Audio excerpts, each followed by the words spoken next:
এক রাতে রাহুল নামের একটি ছেলে ঘুমাতে যাচ্ছিল।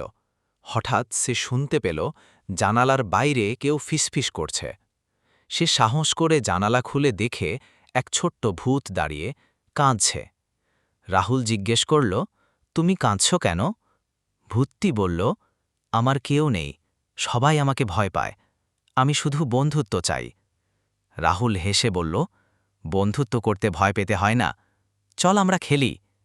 দুজন শুরু করল লুকোচুরি খেলা। ভূত প্রথমবার কারো বন্ধুত্ব পেল। সেই রাত থেকে রাহুল আর ছোট্ট ভূত হয়ে গেল অদ্ভুত এক জুটি।